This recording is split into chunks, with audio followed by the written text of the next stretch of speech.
हमारा project web based है और वेब बेस के अंदर टोटल जो लैंग्वेजेस हम यूज़ करते हैं, टोटल 3 से 4 लैंग्वेजेस हैं मेन, जिनकी बेस पे पूरा प्रोजेक्ट रिलाई करता है। Number 1 HTML, number 2 CSS, number 3 PHP, number 4 MySQL,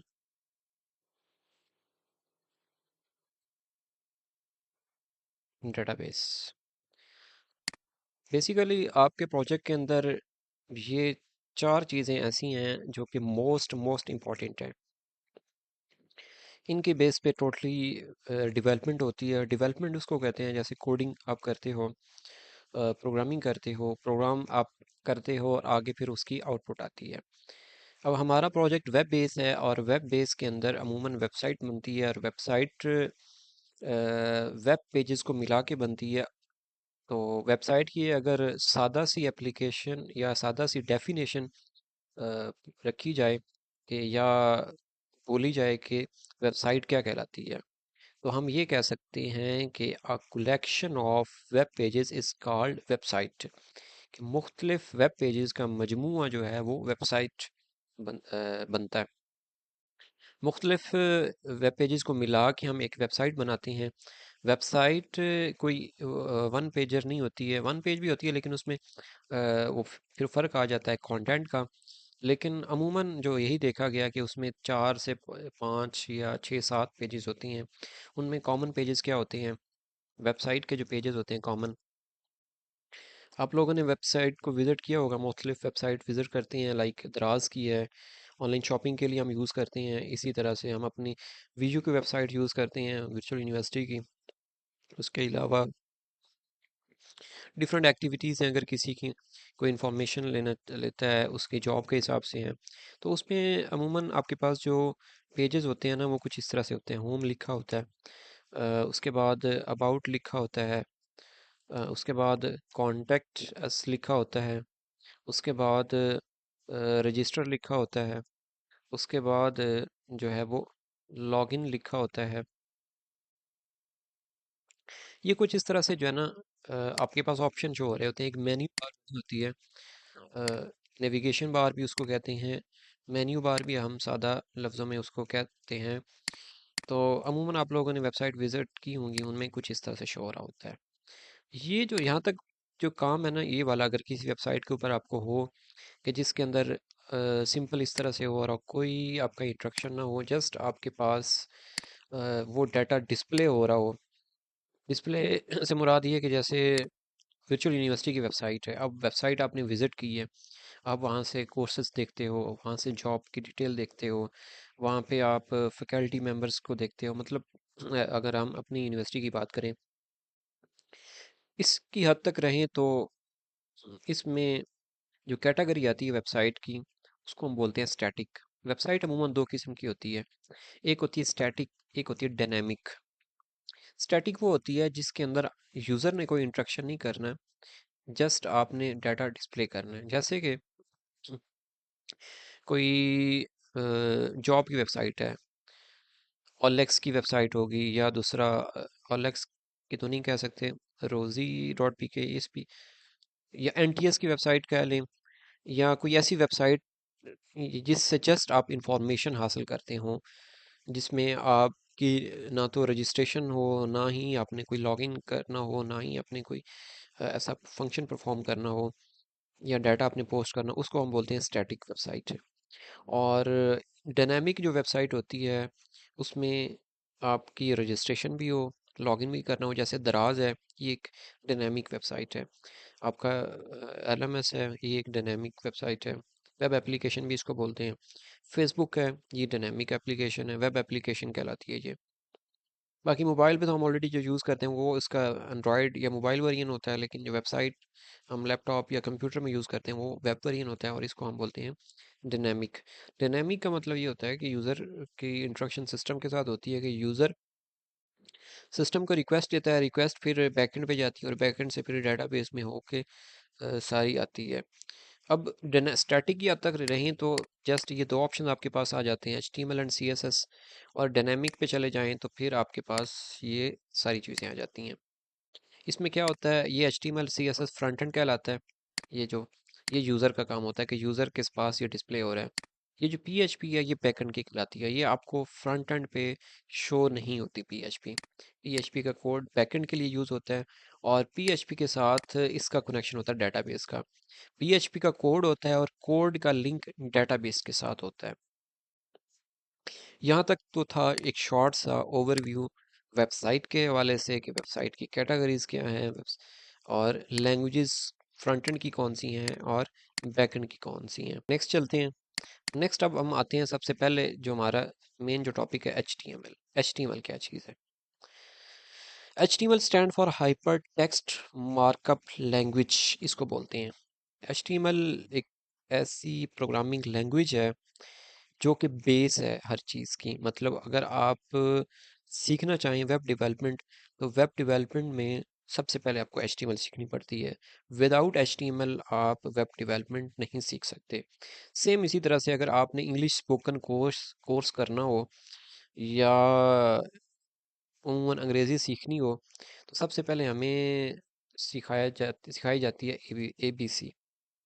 Urdu में चले जाएं तो हरूफ तहजी, अरबी में भी चले जाएं तो उसमें भी हरूफ तहजी ही जो कहलाती हैं। मैं अगर उसको बिल्कुल सादा टर्म में लेके चला जाऊं, टेक्निकल वर्डिंग अगर ना यूज़ करूं, तो कोई भी लैंग्वेज होती है उसकी बेस होती है उसकी ग्रामर। ग्रामर आएगी तो आप लोग उसको सीख सकते हैं। इसी तरह से अगर आपने वेब डेवलपमेंट सीखनी है, तो वेब डेवलपमेंट में सबसे जो बेसिक चीज़ है वो है HTML। मैं आपको बिल्कुल बिल्कुल ही बेसिक इसकी बता रहा हूँ। अगर किसी स्टूडेंट को इसका कोई नॉलेज है तो उसकी ये रिवीजन है। बाकी अगर वो आप लोग न्यू हैं तो ये आप लोगों के लिए बिल्कुल एक नई चीज़ है, तो समझने की कोशिश कीजिएगा। HTML stand for hyper text markup language. HTML जो है ये वेब पेज का लेआउट बनाने के लिए यूज़ होती है। या वेबसाइट का लेआउट जो है, जो मेन स्ट्रक्चर है ना, वो HTML के ज़रिए बनता है। अब HTML जो है टोटली है ये टैग बेस पे है। मतलब इसके अंदर जितना भी है ना सारा काम टैग्स पे होता है। ये लैंग्वेज ऐसी है कि इसके अंदर सिर्फ टैग्स ही होते हैं। जो टैग आप लगाएंगे आपके पास वो चीज़ बन के आएगी वेब पेज में। टैग कौन कौन से हैं? सपोज के सबसे पहले जैसे हेडिंग है, कोई आपने टाइटल देना है, कोई हेडिंग देनी है, तो उसके लिए हेडिंग के अलग टैग्स हैं। कौन कौन से हैं? वो H1 से लेके H1 टू H6, ये हेडिंग के टैग्स हो गए। इसी तरह से अगर आपने पैराग्राफ लगाना है, तो उसके लिए आप टैग यूज़ करेंगे P का। और टैग पता है किस तरह लिखते हैं? टैग के लिए ये ब्रैकेट्स यूज़ करनी होती हैं। जैसे हेडिंग लगानी है H1 टू H6, तो H1 लगाना है तो इस तरह से ये आपके दरमियान में हेडिंग आती है, ये इस तरह से ये हेडिंग यहाँ पे क्लोज हो जाती है, ये इस तरह से। बाकी मज़ीद इसमें जितनी भी टाइपोग्राफी होती है, टाइपोग्राफी बोलते हैं इन टॉपिक्स को। मतलब हेडिंग्स का है, पैराग्राफ है, टेबल है, उसके अलावा जो है वो लिस्ट है। जो मेन मेन HTML के हिसाब से मैं आपको यहाँ पे एक लिस्ट भी कर देता हूँ, जो हमारे प्रोटोटाइप फेज़ के अंदर या हमारे प्रोजेक्ट के अंदर जो HTML के हवाले से जो टॉपिक मोस्ट इंपॉर्टेंट है, जो यूज़ होने हैं, वो आप लोगों को मैं बता देता हूँ। सबसे पहले हेडिंग का आ गया, ये कॉमन जो यूज़ होने हैं। उसके बाद हेडिंग के बाद आ जाता है पैराग्राफ। स्पेलिंग को इग्नोर कीजिएगा, स्पेलिंग की मुझसे गलती हो सकती है। बस ये समझे कि मैं लिख के आ रहा हूँ और क्या बता रहा हूँ, बस वो आप लोगों ने ज़हन नशीन करना है। एंकर टैग लिंक वाला होता है, ये ए से ज़ाहिर होता है। उसके बाद है जी नंबर 4 पे, एंकर टैग के बाद बटन यूज़ होता है। बटन लगा होता है अमूमन, बटन का टैग जो HTML में होता है। उसके बाद नंबर 5 इमेज का होता है कि इमेज लगाई जाती है। उसके बाद फिर आगे जो टॉपिक है वो लिस्ट का यूज़ होता है, और उसमें हम अनऑर्डर लिस्ट ये ज़्यादातर यूज़ करते हैं। इसका आगे यूज़ बताता हूँ कि वो किस तरह से यूज़ होती है। उसके बाद the most important topic table. इसके अंदर भी कुछ फिर आगे डिफरेंट चीज़ें हैं कि टेबल में क्या क्या होता है, लिस्ट में क्या क्या होता है। उसके बाद है जी फिर आ जाती है डिव ये एक टैग ही होता है जो कि मेन इसका यूज़ होना है सारे का सारा। और उसके बाद आगे आपका टॉपिक आ जाता है स्टाइलिंग के हिसाब से देखा जाए। स्टाइल में उसमें यूज़ होती है क्लास एंड आईडी। ये दो टर्म यूज़ होती हैं, इनके ज़रिए हम अपने टैग को डिफाइन करते हैं सीएसएस में। स्टाइलिंग के लिए करते हैं। और one of the most important topic, very very important, form. जो सबसे इम्पोर्टेंट है ना, दो फॉर्म एंड टेबल कह लें। ये दो एक ऐसे इम्पोर्टेंट टॉपिक्स हैं जो कि टोटली बेस करते हैं आपके प्रोजेक्ट के ऊपर। और आपका प्रोजेक्ट चूंकि वेब बेस है, और वेब बेस के अंदर फॉर्म्स होती हैं और टेबल होती हैं। फॉर्म में क्या होता है कि डाटा ऐड किया जाता है, और जो टेबल होता है उसमें डाटा डिस्प्ले किया जाता है। बाकी आपके पास बॉक्स में भी टेबल डाटा आता है, जैसे कि आप लोग जाते हो ओलेक्स की वेबसाइट विजिट करते हो, वहाँ पे आपको पिक्चर्स शो हो रही होती हैं, या कोई ब्लॉगिंग वेबसाइट है या दराज की वेबसाइट है, तो आप लोग विजिट करते हो तो वहाँ पे आपके पास प्रोडक्ट्स शो हो रही होती हैं। वो जो आपके पास इमेजेस शो हो रही होती हैं वो डिव की फॉर्म में आते हैं। इस तरह से वो डिव के फॉर्म में आता है, डिव लगी होती है, डिव क्लोज होती है। एचटीएमएल में टैग की ओपनिंग और क्लोजिंग जो है ना, ये ज़रूरी होती है। इसके अंदर आपके पास वो पिक्चर्स लगी होती हैं, वो डिव के फॉर्मेट में होती हैं। मज़ीद आगे उसमें स्टाइलिंग वही होती है, उसमें बूटस्ट्रैप भी यूज़ होता है, सीएसएस भी यूज़ होती है। लेकिन एचटीएमएल के रूल से देखा जाए तो उसमें डिव्स होती हैं। और अगर आपके पास डाटा आए टेबल की फॉर्म में, कि आपके पास टेबल बना हुआ है, जैसे आप लोग एमएस वर्ड में टेबल बनाते हो, या हम शीट्स बनाते हैं एमएस एक्सेल के अंदर, वर्ड में मोस्टली रिजल्ट्स वगैरह हम बनाते हैं, तो वो जो आता है वो टेबल का टैग कुछ इस तरह से लगा होता है, और मज़ीद आगे फिर उसकी स्टाइलिंग हुई होती है। और फिर आगे जिसके अंदर आपने करना होता है, डाटा सबमिट करना होता है, डाटा एंट्री आप लोग करते हो रिजल्ट्स बनाने के लिए, या अगर आप लोग जॉब होल्डर्स हैं और ऑफिस के अंदर काम कर रहे हैं, अगर कोई वेबसाइट यूज़ कर रहे हैं, तो वहाँ पे डाटा एंट्री हो रही होती है, फॉर्म सबमिट हो रहे होते हैं। मतलब आपके पास ऑर्डर आता है, आपने डाटा एंट्री करनी होती है, तो वो फॉर्म में होती है। उसके लिए जो है वो ये वाला टैग यूज़ होता है। और आपके पास एक आगे फॉर्म बना होता है, इसके फिर आगे मज़ीद स्टाइलिंग और इसमें डिफरेंट जो है ना वो टॉपिक्स होते हैं कि फॉर्म में क्या क्या है। डिटेल के लिए आपने W3 स्कूल को विज़िट करना है। ये यूँ समझ लें कि आपकी ये बुक की है। HTML पे आ जाना है। इसमें सबसे पहले बेसिक HTML पे आ जाएं तो यहाँ से आपको इसकी डिटेल मिल जाएगी। ये टॉपिक्स यहाँ पे दिए गए हैं। उसके बाद आगे आप आ जाएं, पैराग्राफ को छोड़ें, HTML स्टाइल के ऊपर आ जाएं। यहाँ पे आपको स्टाइल्स के वाले से आइडिया हो जाएगा कि स्टाइल की क्या चीज़ है। और उसके बाद फिर आगे आपको ज़्यादा बेहतर समझ लग जाएगी HTML टेबल्स का है टॉपिक। टेबल में क्या क्या चीज़ें होती हैं, ये नीचे आप लोग वन बाय वन इस पे क्लिक करते जाएंगे तो आपको इसका आइडिया हो जाएगा कि ये क्या चीज़ है। आगे इसकी प्रैक्टिस भी दी गई है, ट्राई इट यूर सेल्फ करेंगे तो यहाँ पे आपको पूरा ये कोड की एग्जाम्पल मिली हुई है। तो ना समझ लगे तो मुझसे पूछ लीजिएगा, नहीं तो फिर चैट जीपीटी पे बेशक आप वहाँ पे कॉपी पेस्ट कर दीजिएगा। है तो इधर भी उसने बड़े अच्छे अंदाज में यहाँ पे डिफ़ाइन किया हुआ है। फिर भी अगर ना समझ लगे तो उधर से भी मदद ले सकते हैं, और यूट्यूब पे कोई वीडियो भी दे सकते हैं। इसके अलावा मेरे प्रीवियस रिकॉर्डिंग्स को भी आप लोग देख सकते हो। ये आ गया। उसके बाद ये लिस्ट का टॉपिक है। उसके बाद ये HTML डिव का टॉपिक है कि डिव क्या चीज़ है और इसमें क्या यूज़ होता है। क्लासेस एंड आईडी है। और उसके बाद आगे आप आ जाएं तो ये फॉर्म का टॉपिक है। The most important topic, most important इसलिए कह रहा हूँ कि वाइवा के अंदर भी इधर से क्वेश्चंस होते हैं। तो ये जितने भी इसके हैं 1 2 3 4 5 6, ये तकरीबन आपके बन जाते हैं 6 टॉपिक्स इसमें आते हैं, 6 ऑप्शंस हैं। इनको आपने लाजमी रीड करना है कि इसमें क्या क्या है, ये HTML के हिसाब से। उसके बाद आगे हमने पढ़ना है CSS का। अगर CSS का इंट्रोडक्शन लेते हैं, CSS क्या है। डिव का मैंने बताया है कि डिव जो है ये ब्लॉक एलिमेंट है।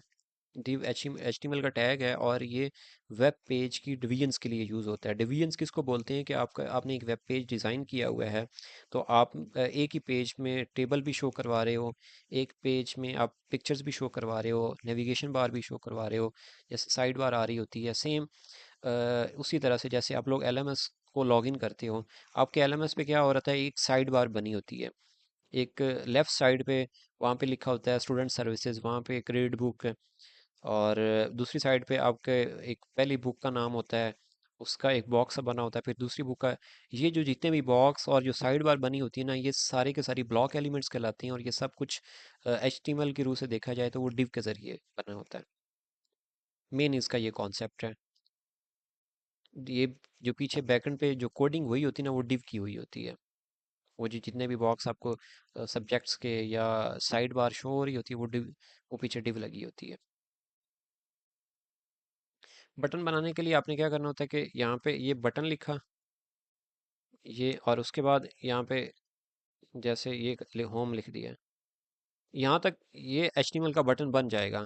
अगर वो कहते हैं लिंक दिखाएं लगाएं और उस पर क्लिक करें तो वो होम पेज पे चला जाए या लॉगिन वाला पेज ओपन हो जाए, तो तब फिर आपने क्या करना होता है कि इसी तरह से बटन लगा दें।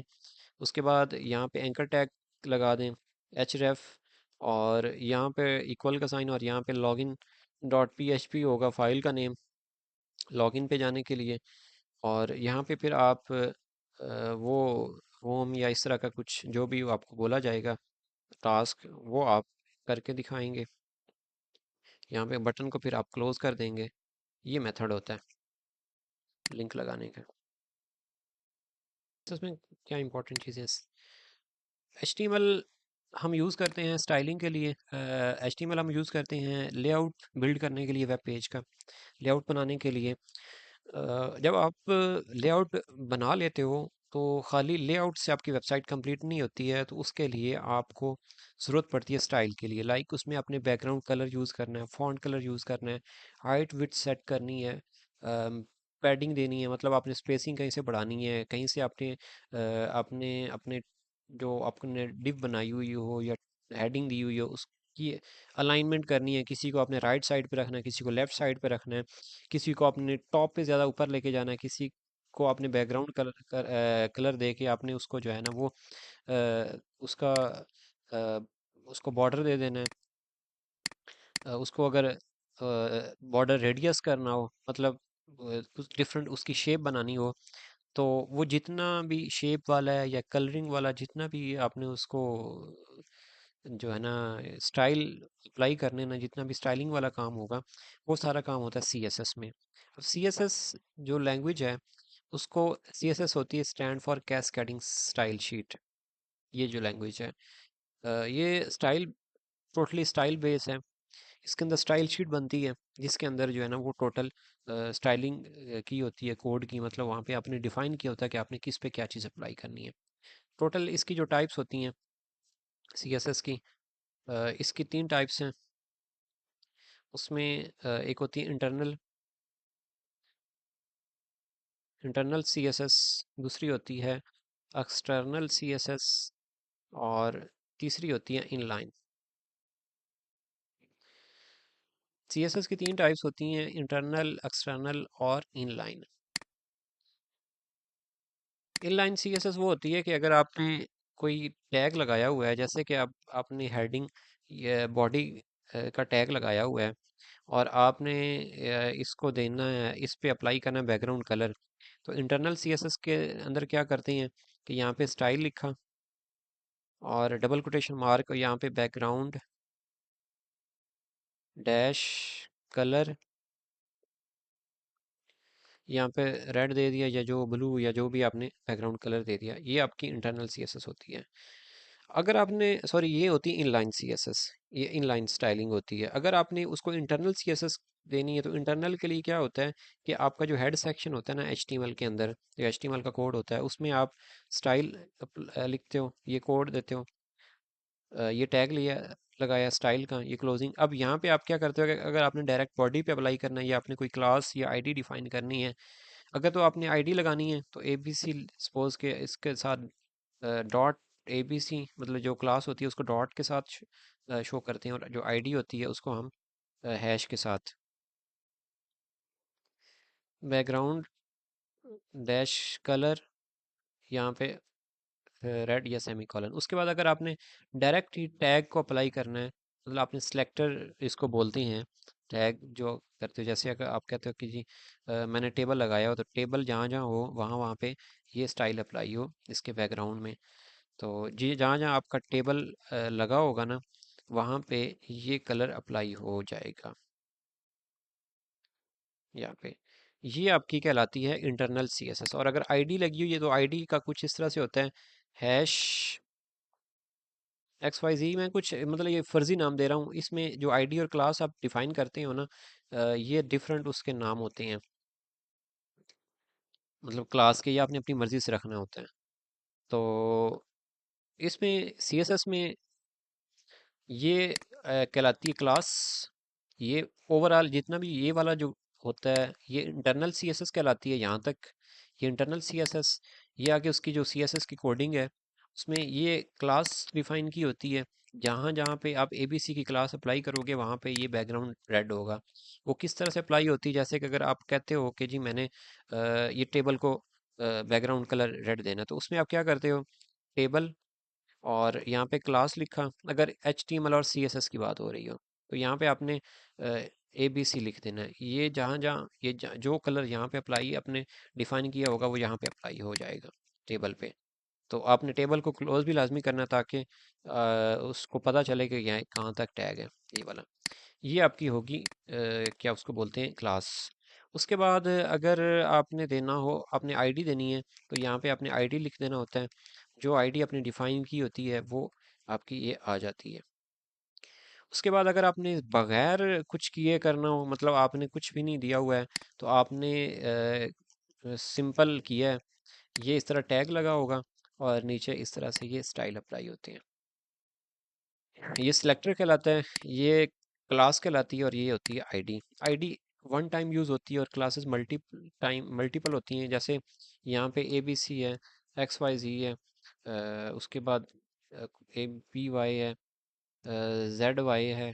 मतलब ये मल्टीपल क्लासेस एक्स वाई जी, एक्स वाई, ये डिफरेंट क्लासेस यूज़ हो रही हैं। तकरीबन 4 क्लासेस लगाई हैं, चारों पे अगर अलग अलग स्टाइल हो तो जो ये टेबल है इस पे वो स्टाइल अप्लाई होंगे। अगर आप कहते हो जी आईडी यहाँ पे एक्स वाई जी लगी हुई है तो यहाँ पे एक और भी आ जाए तो ये मुमकिन नहीं है। आईडी सिंगल होती है और क्लासेस जो है ना वो मल्टीपल होती हैं। ये हो गया जी आपका बेसिक कॉन्सेप्ट सीएसएस का, इंटरनल और इनलाइन का। और अगर एक्सटर्नल पे जाएं तो आपको क्या करना होता है, एक नई फाइल ओपन करते हैं। यहाँ पे आपने डायरेक्ट ही स्टाइल वगैरह का नहीं लिखना होता है, जस्ट आपने ये आईडी दी और यहाँ पे आपने डायरेक्ट ही डिफाइन कर दिया इसको। मतलब आपने क्लास दे दी ABC, यहाँ पे आपने स्टाइल दे देना कि अगर आपने फ़ॉन्ट कलर लगाना है तो कलर यूज़ कर लिया। उसके बाद अगर आपने बैकग्राउंड कलर देना है वो डैश कलर, ये करके सपोज कि आपने इस तरह के कुछ इसको स्टाइल दे दिए। उसके बाद अब आपने इस फाइल को सेव करना होता है। उसमें फाइल कहाँ पे सेव करनी होती है, जिसमें जहाँ पे आपका HTML की आपकी फाइल पड़ी होती है उसमें साथ आपने एक फोल्डर बनाना होता है CSS के नाम से। उसके अंदर आपने ये फाइल सेव करनी थी। फाइल की टाइप सेव एज पे जाते हैं और यहाँ पे आपने फिर देना होता है styles.css, स्टाइल्स लिख लें या home dot C S S लिख दें। मतलब आपने अपनी मर्ज़ी का नाम देना है। ये करके ये सेव हो जाएगी। उसके बाद फिर आपने कॉल किस तरह से इसको करवाना है अपने HTML की फ़ाइल में। तो जहाँ पे आपकी टॉप पे वो हेड सेक्शन बना होगा उसमें आपने क्या करना होता है कि यहाँ पे आपने सिंपल लिंक लिखा और यहाँ पे href लिखा और यहाँ पे आपने home dot C S S ये कर दिया। यहाँ पे टाइप उसके दे देनी है, यहाँ पे आपने CSS उसकी टाइप कर दें, टेक्स्ट। उसके बाद REL लिखते हैं, इसको रिलेशन बोलते हैं, स्टाइल शीट। ये आपने इसको लिंक करवा दिया। ये होती है एक्सटर्नल CSS जो लिंक करवाई जाती है, इंटरनल एक्सटर्नल। बाकी इसमें जो CSS है इसमें ये बैकग्राउंड कलर ये क्या चीज़ है और ब्लू ये क्या चीज़ है, ये कहलाती है प्रॉपर्टी। मतलब जो आप अप्लाई करना चाहते हैं अपने वेब पेज के ऊपर, ये होती है वैल्यू, उसको क्या वैल्यू दे रहे हैं। पैडिंग अमूमन देते हैं, मार्जिन देते हैं। जो मार्जिन होता है वो आपकी एडजस्टमेंट को ऊपर नीचे करता है। मतलब आपने ये टेबल है ना, तो अगर मार्जिन लगाया तो ये नीचे होता जाएगा। और अगर आप कहते हो कि जी ये पैडिंग लगाते हैं तो ये इधर रहेगा, लेकिन ये इस तरह स्पेसिंग बढ़ती जाएगी। यहाँ पे है ना, ये इधर रहेगा लेकिन ये ऊपर से भी स्पेसिंग बढ़ती जाएगी और नीचे से भी स्पेसिंग इसकी बढ़ती जाएगी, और बाकी चारों तरफ से भी बढ़ती स्पेसिंग बढ़ती जाएगी। मतलब इस वो आपका स्पेस को बढ़ा देता है। पैडिंग पैडिंग स्पेस को बढ़ाती है। अलाइनमेंट या पोजीशन जो है ना वो एक ही जगह पे रहती है पैडिंग की सूरत में, और जो मार्जिन होता है उसमें जो है ना पोजीशन ऊपर नीचे लेफ्ट राइट जो है वो होती रहती है उस सेक्शन की जो आपने डिफाइन किया होता है। ये आपका एक बेसिक सा शॉर्ट सा इंटरव्यू था इंट्रो था सीएसएस का। मज़ीद इसकी जो है ना वो आपने यहाँ से डिटेल देखनी है कि इसमें सिंटैक्स देखना है कि सिंटैक्स क्या होता है। जैसे मैंने भी आपको बताया है कि ये आपके वो टैग होते हैं, कलर ये प्रॉपर्टी कहलाती है, ये वैल्यू कहलाती है। ये सिंटैक्स जो पूरा है। उसके बाद फिर आगे इसमें कमेंट्स होते हैं, दो किस्म के होते हैं, मल्टीपल लाइन और सिंगल लाइन जो है ना वो कमेंट्स होते हैं। उसके बाद जो है वो बैकग्राउंड इसमें यूज़ होता है। उसके अलावा बॉर्डर्स इसमें लगते हैं, सिंगल बॉर्डर है या बॉर्डर रेडियस है, डिफरेंट उसकी ये टाइप्स होते हैं, वो फिर यहाँ पे यूज़ करते हैं। इसके अलावा जो है वो बैकग्राउंड इमेजेस होते हैं, इसमें जो है वो आप इमेज लगा दें या कलर लगा दें, उसमें ये डिफरेंट उसकी टाइप्स होती हैं। वो आप लोगों ने यहाँ से थोड़ा सा इसको स्टडी करना है। यहाँ तक जो क्वेश्चंस हैं वो प्लीज़ बताएं। HTML और CSS के बाद इसकी एक एडवांस फॉर्म आती है HTML और CSS दोनों की, साथ जावास्क्रिप्ट को भी इंक्लूड कर लें। जावास्क्रिप्ट जो होती है ये क्लाइंट साइड लैंग्वेज होती है, इसके अंदर इवेंट हैंडलर्स होते हैं। ये जस्ट फ्रंट एंड के साथ काम करती है, बैकएंड का काम होता है जो कि फ्रंट एंड के ज़रिए ये मतलब इसकी सारा कुछ होता है, इसका डाटाबेस नहीं होता है जावास्क्रिप्ट का। तो इसमें जो है वो क्लिकेबल फंक्शन ज़्यादा हम यूज़ करते हैं कि आपने कोई डाटा सबमिट किया, मतलब आपने फॉर्म सबमिट किया है, सबमिट करने के बाद आपके पास एक पॉपअप सा बना हुआ आता है। तो वो जो पॉपअप सा बना हुआ आता है वो आता है जावास्क्रिप्ट के थ्रू होता है, या आपने कोई वैलिडेशन लगानी होती है। वैलिडेशन बोलते हैं कि अगर आपने कोई फॉर्म बनाया है और उसके अंदर आपने कोई गलतियां की हैं, जैसे आपने नाम सही ना लिखा हो या आपने ईमेल ठीक नहीं लिखी है, या नंबर आपने सही नहीं लिखा हुआ है, तो वो आपको अलर्ट जारी करता है कि जी इसमें मोबाइल नंबर ठीक लिखें, CNIC नंबर ठीक करें, या ईमेल ठीक आप टाइप करें। तो वो जो वैलिड उसको हम वैलिडेशन बोलते हैं, जो आगे हमें अलर्ट जारी करता है। और अगर पॉपअप मैसेज आए एक विंडो के ऊपर, जैसे आप लोग LMS को लॉगिन करते हो, आपके पास एक पॉपअप सा आता है, उसके बाद ओके करें तो नेक्स्ट आपका LMS लॉगिन होता है समटाइम। अगर मल्टीपल डिवाइसेस पे आपने लॉगिन किया हो तो एक डिवाइस से लॉग आउट हो जाता है, दूसरी से लॉगिन हो जाता है। वो वो जो बीच में लॉगिन करते वक्त आपको एक पॉपअप सा मैसेज आता है ना, वो जावास्क्रिप्ट के थ्रू आता है। CSS में अगर बोल्ड या इटैलिक करना हो तो टेक्स्ट तो क्या यूज़ कर रहे हैं उसमें, और उसकी प्रॉपर्टी यूज़ की जाती है ना उसमें, ये क्या उसको बोलते हैं, फॉन्ट स्टाइल की समथिंग इस तरह का कुछ है। वो CSS की प्रॉपर्टी आपको यहाँ से मिल जाएगी दूसरी स्कूल से। मुझे एग्जैक्टली की असल मुझे उसका नाम ज़हन में नहीं आ रहा है। वो प्रॉपर्टी यूज़ करते हैं और आगे फिर उसके अकॉर्डिंग ही जहाँ जहाँ आप वो क्लास अप्लाई करते हो और वहाँ पे वो जो भी टेक्स्ट आपने लिखा होता है वो उसको चेंज कर देता है। मैं आपको बता रहा था कि HTML CSS और जावास्क्रिप्ट की एक एडवांस फॉर्म होती है, उसको बोलते हैं बूटस्ट्रैप। बूटस्ट्रैप ये फ्रंट एंड का फ्रेमवर्क होता है।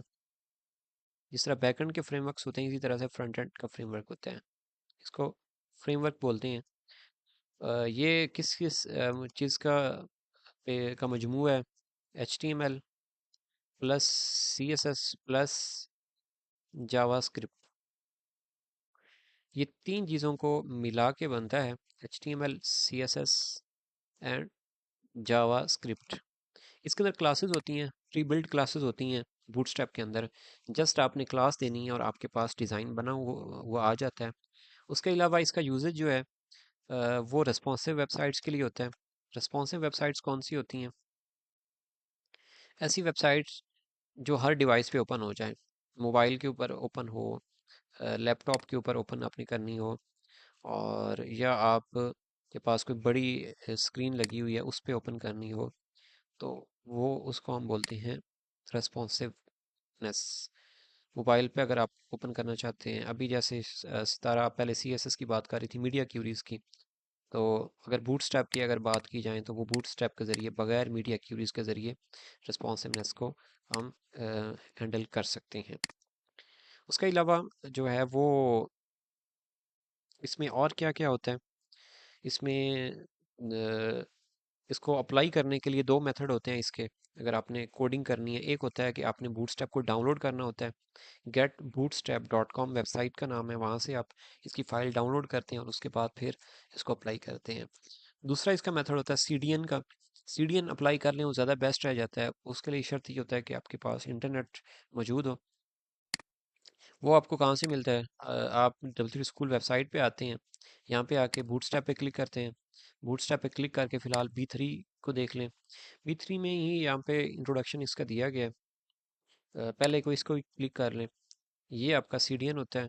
ये आपने जो है वो जब कोड करना होता है तो ये यहाँ से इसको कॉपी करते हैं। कॉपी करने के बाद आप यहाँ से जो भी आप पेज कोडिंग करते हैं सबसे टॉप पे ये इस तरह से आ जाता है।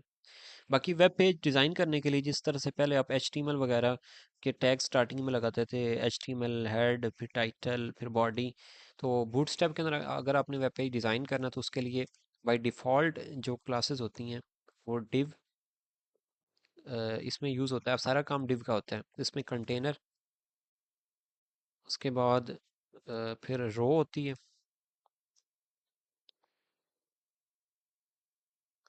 उसके बाद फिर जो है वो रो के बाद क्या होता है, कॉलम्स होते हैं। टोटल इसमें 12 कॉलम्स होते हैं एक वेब पेज को डिज़ाइन करने के लिए, जिसको ग्रिड सिस्टम भी बोलते हैं कॉलम्स का, इसको बूटस्ट्रैप का।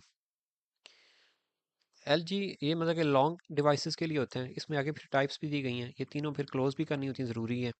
जितनी भी आपने ओपन की हैं उनको हर एक को क्लोज भी करना ज़रूरी है। इसके वाले से लेक्चर्स जो जिनमें जो क्लासेस हुई हुई हैं स्टूडेंट्स की, वो आप लोग लाजमी उसकी रिकॉर्डिंग देखिएगा, तो इंशाल्लाह मज़ीद इसकी डिटेल आपको वहाँ से समझ लग जाएगी। मैंने उसमें टेबल भी बनाया है और फॉर्म भी बनाया है। तो अब यहाँ पे बेसिक सा ओवरव्यू इसमें क्या लेते हैं कि यहाँ पे आते हैं इसके ऊपर, होम पेज के ऊपर। Bootstrap is the most popular HTML, CSS, and JavaScript framework for developing responsive mobile first websites. Responsive websites के लिए यूज़ होते हैं। ये जैसे आपके सामने एक पिक्चर दी गई हो, ये बड़ी डिवाइस है, ये उससे छोटी, और ये मोबाइल डिवाइस कह लें। तो ये देखें, ये एक वेबसाइट का उसने एक दिया है डेमो कि ये पेज इधर भी शो हो रहा है, ये इधर भी हो रहा है और इधर भी शो हो रहा है। ये रेस्पॉन्सिवनेस की एक एग्जांपल है। उसके बाद स्टार्टेड में क्या कह रहा है कि व्हाट इज़ बूटस्ट्रैप। बूटस्ट्रैप क्या है? Bootstrap is a free front end framework for faster and easier web development. Bootstrap includes HTML and CSS based design templates for typography like forms, buttons, tables। जिस तरह मैंने आपको पहले बात की कि ये दोनों दोनों दो मतलब कि तीनों चीज़ों को मिला के बनता है। इसमें ऑलरेडी HTML और CSS का काम हुआ होता है, मतलब फॉर्म्स की स्टाइलिंग सारी हुई होती है, बटन्स भी सारे अप्लाई हुए होते हैं, नेविगेशन बार भी इसमें वो सारा कुछ बना बनाया आपको मिलता है। आपने जस्ट उसकी क्लास अप्लाई करनी होती है। और इसमें जो है वो मेन जो चीज़ है वो इसका ग्रिड सिस्टम है। उसकी बिहाफ पे ये सारे का सारा काम होता है कि अब जैसे कि अगर आप इसको देखें तो ये टोटल 12 कॉलम्स हैं। अगर आपने इनको 3 हिस्सों पे डिवाइड करना है तो ये देखें, ये चार चार के आ जाएंगे। फिर 2 हिस्सों पे डिवाइड करना है, इस तरह से 2 पे करना है, और ये मेन 12 का होगा। अब ये आगे उसकी टाइप दी गई है कि एक्स हो तो ये किस डिवाइस के लिए होता है, SM अगर हो तो वो किसके लिए, MD किसके लिए, और LG किसके लिए, जैसे मैंने भी ये आपके सामने ये डिफ़ाइन किया है। इसकी जो कोडिंग मैंने की थी, अभी जो मैंने क्लासेस दी हैं उसका मैं आप लोगों को यहाँ से एक ओवरव्यू दिखा दूँ बूटस्ट्रैप का। सबसे पहले हमने टेबल बनाया था इसके अंदर, CDN को यूज़ किया, ये जो मैंने अभी आपके सामने ये दिखाया है, ये इसका CDN लगा हुआ है। उसके बाद इसमें बाय डिफ़ॉल्ट ये क्लासेस यूज़ होती हैं, 3 कंटेनर, रो, कॉल, डैश LG डैश 12। उसके बाद ये हेडिंग आ गई। फिर आगे इसमें मैंने क्या किया है कि इसकी अगर मैं इसकी आपको आउटपुट दिखाऊं ये देखें, इसमें ये हेडिंग आ गई टॉप, एक टेबल ये बना हुआ है और पिक्चर लगी हुई है। अब इसमें बूटस्ट्रैप को आप ये देखें कि फ़र्क सिर्फ इतना है कि इसमें CSS बिल्कुल नहीं यूज़ हुई है। जस्ट क्या किया है कि टेबल का टैग लगाया और उसमें ये क्लास दे दी है, table, table dash border, table dash responsive, ये क्लास दी है। और आगे जितना भी है वो जो हमने HTML में टेबल के बारे में पढ़ा था वो सारा एज इट इज़ आया है, और आपके सामने एक खूबसूरत सा जो है ना वो ये टेबल बन के सामने आ गया। अब इसके साथ ये पिक्चर कैसे आई है, इसमें क्या किया है कि जो टेबल है उसको डिव मैंने 8 का कॉलम की दी है, ये वाली, और जहाँ पे टेबल क्लोज हो रहा है वहाँ पे ही डिव को क्लोज किया है, और उसके बाद फिर 4 के कॉलम मैंने इमेज को दिया, और इमेज को भी क्लास दी जाती है, image dash responsive, image dash dash thumbnail. और फिर आगे से एक अलग से, मतलब ये तो क्लोज हो गई, फिर एक नई 12 की कॉलम्स की वो एक अलग डिव तैयार की जिसमें बटन के सेक्शन बनाए, 6 का एक बनाया और फिर 6 का दूसरा बनाया, 6 एंड 6 12। और यहाँ पे देखें कि ये एक अलग टॉपिक है और ये टॉपिक 2। फिर बटन की डिफरेंट इसमें कलरिंग की होती है, classes, info, primary, danger, success, warning, ये प्री बिल्ट स्टाइल्स हैं। आपने जस्ट इसमें क्लास का नेम देना और आपके सामने ये बटन बन के सामने आ जाता है। उसके बाद आगे आप देख लें फॉर्म का, तो फॉर्म में किस तरह से होता है। फॉर्म पहले आप दिखा दूँ बना कैसे हुआ है। ये देखें, ये तो ऊपर नेविगेशन बार भी इसमें लगाई थी हमने, और ये एक फॉर्म भी बनाया हुआ, साइन अप फॉर्म इसको बोलते हैं, जो हमने बनाया है। अब इसका कोड क्या है, सबसे पहले तो ये आ गया लिंक्स, CDN इसको बोलते हैं बूटस्ट्रैप के लिए। ये अगर अप्लाई ना हो तो आपके पास आउटपुट नहीं आएगी। तो ये CDN उस वक्त सूरत में आप काम करता है जब आपके पास इंटरनेट कनेक्ट हो। यहाँ पे ये नेविगेशन बार का कोड स्टार्ट हो रहा है, नेव बार बनी हुई है जो मेन्यू बार जो कहलाती है। इसमें मेन्यू बार के लिए जो रिक्वायर्ड है टॉपिक, उसमें एक तो डिव का आ गया है, उसके बाद अनऑर्डर लिस्ट होती है, फिर लिस्ट आइटम LI होता है, और उसके बाद एंकर टैग होता है जिसके ज़रिए आपने वो फाइल को लिंक करवाना होता है। उसके बाद ये आपकी डिफ़ॉल्ट क्लासेस आ गई। अब ये 6 का कॉलम जिसमें हमने ये फॉर्म को रखा है, फॉर्म के अंदर बताया था कि दो मेथड होते हैं, पोस्ट और get. Post method secure method होता है और गेट जो है ना वो अनसिक्योर होता है, URL के अंदर डाटा डिस्प्ले करवा देता है गेट मेथड, और पोस्ट डाटा डिस्प्ले नहीं करवाता, इसलिए हमने पोस्ट मेथड को यूज़ किया है।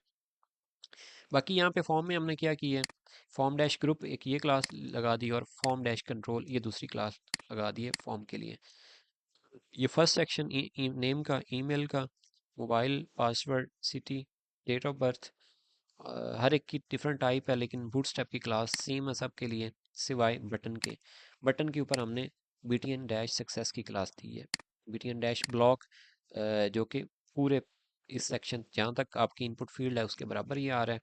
और फिर नीचे इसी तरह से जो है वो ये इसकी थोड़ी सी इसका इसके दरम्यान थोड़ा सा गैप डालने के लिए हमने ये किया है कि ये जो पिक्चर और फॉर्म के दरम्यान ये थोड़ा सा गैप आए, वो ये 1 का कॉलम दिया, और उसके बाद फिर डिव कॉलम 4 का दिया जिसके अंदर हमने ये पिक्चर लगाई है। ये हमने कुछ प्रैक्टिस की थी यहाँ तक HTML और CSS के हवाले से। तो बूटस्ट्रैप के हवाले से जो हमने यहाँ पे एक ये पेज एक मेन और बनाया था जिसके अंदर ये जम्बो टॉर्न की क्लास अप्लाई की थी। वो किस तरह से थी टेबल की, वो मैं आपको दिखा दूँ। इसके अंदर जो है वो अ, ये क्लास अप्लाई की थी, इसके इसका एक अपना ही फ़ॉन्ट स्टाइल होता है, अपना फ़ॉन्ट साइज़ होता है, अपनी इसकी पैडिंग मार्जिन इस क्लास की होती है, इसमें कुछ भी और नहीं लिखना होता है। तो ये सिंपल इसमें क्या किया है। बाकी ये 4 का कॉलम आ गया टेबल का, और उसके बाद फिर आगे जो है वो दूसरा 4 का टेबल आ गया, और उसके बाद फिर आगे ये इमेज का आ गया। तो हमने 3 सेक्शन बनाए हैं, 2 टेबल और एक पिक्चर। तो हमने ये डिवाइड किया है इसके ज़रिए, बूटस्ट्रैप के ज़रिए।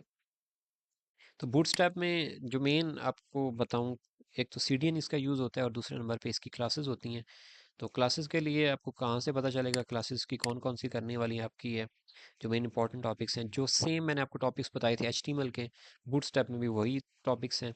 लेकिन फ़र्क क्या है कि यहाँ पे टेबल्स हैं, इमेजेस हैं, जम्बो टॉर्न कर लें, उसके बाद बटन्स हैं जो मेन आपके यूज़ होने वाले हैं बूटस्ट्रैप के अंदर, ये नेव बार है और फॉर्म्स हैं।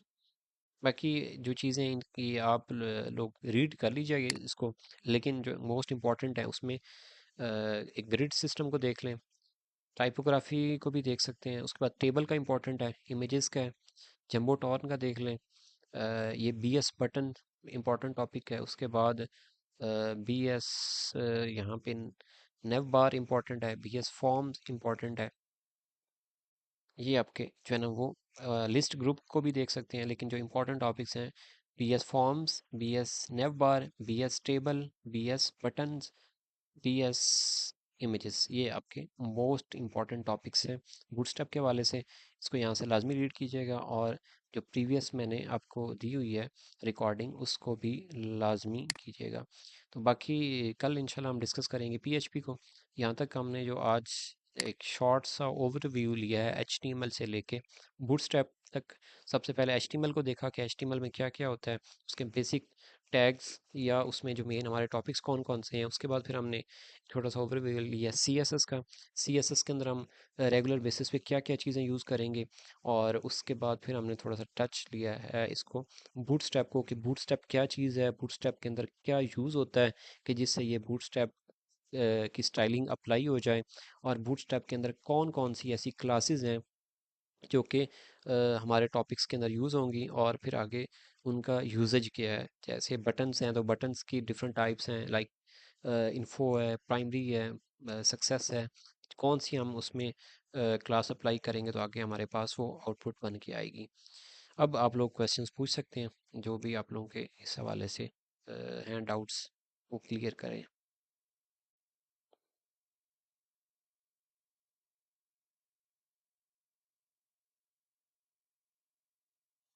प्लेलिस्ट खैर क्या, आप लोग बेशक इसको रीड भी कर लें, मतलब अपने पास लिख भी लें, या इसमें ये रिकॉर्ड भी हो चुका है कि उसमें बटन्स की है, टेबल्स की है, इमेजेस की है, फॉर्म्स की है, और नैप बार की है।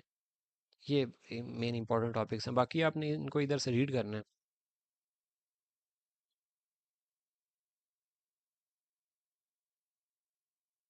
वो प्ले लिस्ट है वहाँ, वो मैं भेज देता हूँ।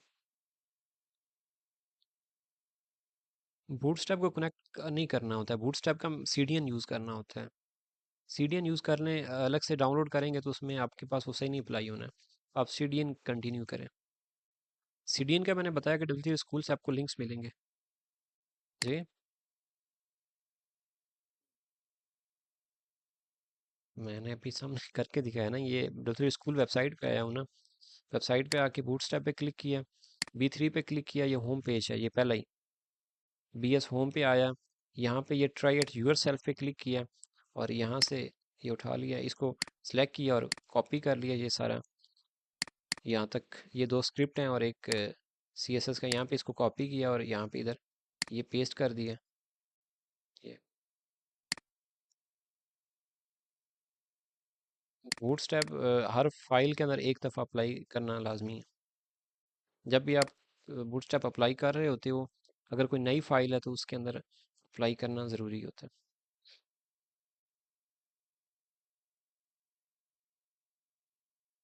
मेजर काम पीएचपी के ज़रिए हम करेंगे, जावास्क्रिप्ट की जहाँ पे ज़रूरत पड़ेगी वो मैं आगे आप लोगों को समझा दूंगा।